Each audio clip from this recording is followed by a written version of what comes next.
Hello everyone, I'm Saket Vajpayee, Director of Prayas Physics Classes, Dehradun.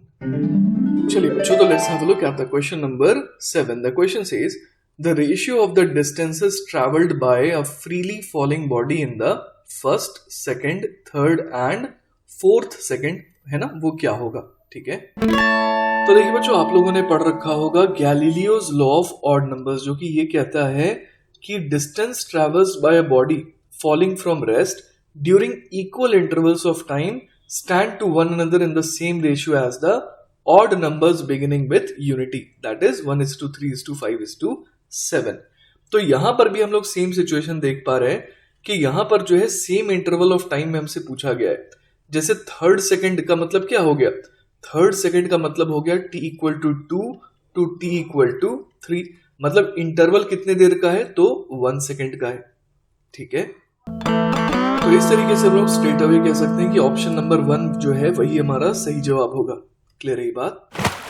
लेकिन बच्चों, अगर आपको ये लॉ नहीं आता था तो भी कोई दिक्कत वाली बात नहीं है, आप डिराइव भी कर सकते थे, है ना. तो यहां पर हम लोग देख पा रहे हैं कि अगर कोई बॉडी को आपने रेस्ट से छोड़ा है ना, और वो नीचे गिर रही है, तो हम लोग समझ पा रहे हैं कि उसके लिए s बराबर क्या हो जाएगा? हाफ GT², है ना. मैंने डाउनवर्ड डायरेक्शन को पॉजिटिव ले लिया, तो ये डिस्प्लेसमेंट और डिस्टेंस एक ही बात हो जाएगी यहाँ पर. क्लियर है? तो t=1 तक, है ना, t=1 तक वो कहां पर पहुंची होगी? तो s = ½ GT² वाला फॉर्मूला लगा देते हैं. तो यहां पर लिखेंगे ½ × 10 × 1 का स्क्वायर, तो ये हो जाएगा 5 मीटर. ठीक है, इसी तरीके से बच्चों t=2 तक, है ना, t=2 तक वो कहां पहुंची होगी? तो s = हम लोग लिख देंगे ½ × g × t का स्क्वायर. तो ये कितना हो जाएगा? तो ये हम लोग देख पा रहे हैं 20 मीटर हो गया. इसी तरीके से t=3 पर वो कहां पहुंची होगी? तो s = ½ × 10 × 3 का स्क्वायर.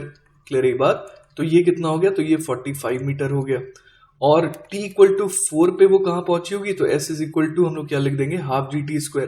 ठीक है, तो यहां पर आ जाएगा ½ × 10 × 4 का स्क्वायर.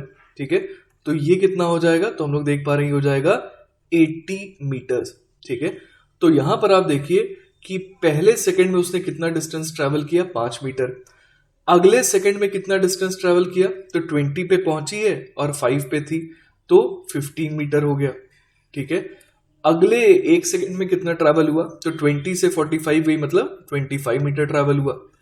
और अगले एक सेकंड में कितना ट्रेवल हुआ? तो 45 पे थी और 80 पे गई. क्लियर है बात? तो हम लोग यहां पर सोच पा रहे हैं ये 35 मीटर ट्रेवल कर गई. तो ये रेशियो क्या हो जाएगा? तो हम लोग 5 से डिवाइड कर देंगे, तो ये हो जाएगा 1:3:5:7.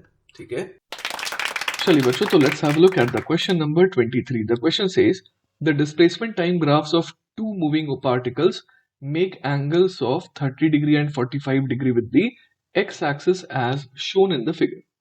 The ratio of the respective velocity हमारे को बताना है. ठीक है, तो देखिए बच्चों, हमारे को ये पता है कि अगर डिस्प्लेसमेंट टाइम ग्राफ दिया रहे तो इसका स्लोप हमारे को वेलोसिटी बताता है.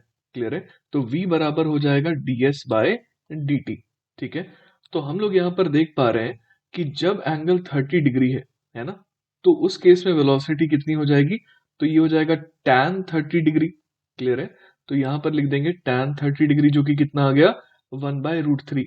और जब एंगल 45 डिग्री है तब वेलोसिटी कितनी हो जाएगी? tan 45 degree, that is 1. तो हमारे रेशियो क्या आ जाएगा? तो रेशियो आ जाएगा 1/√3/1, है ना. तो ये कितना हो गया? ये हो गया 1:√3. तो हमारा सही ऑप्शन है ऑप्शन नंबर 2. ठीक है, चलिए बच्चों, let's have a look at the question number 37. The question says a ball is projected with a velocity 10 meter per second at an angle of 60 degree with the vertical direction. Its speed at the highest point of its trajectory will be dash. ये एक बहुत ही आसान सवाल है जिसमें ये कहा गया है कि एक बॉल को फेंका गया 10 मीटर पर सेकंड के स्पीड से, और यहाँ पर थोड़ा ध्यान देना है कि ये जो एंगल 60 डिग्री का दिया हुआ है ये वर्टिकल के साथ दिया हुआ है.